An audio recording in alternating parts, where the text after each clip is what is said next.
Trời ơi, không phải để mình không được tiền là thế nào.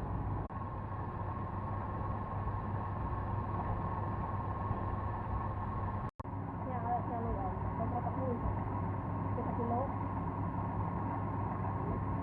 Đây là một ăn khai tụi là một áp, ăn khai nó thiên.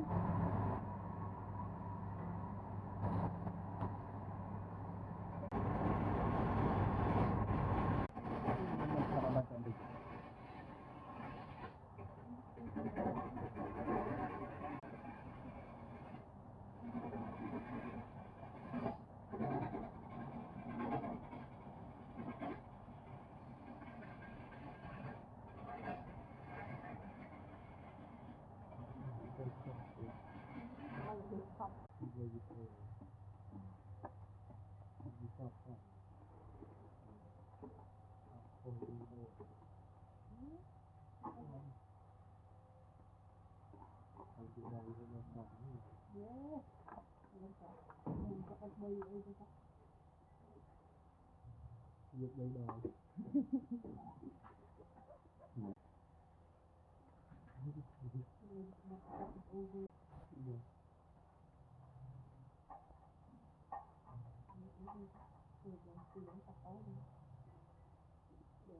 Để mình đặt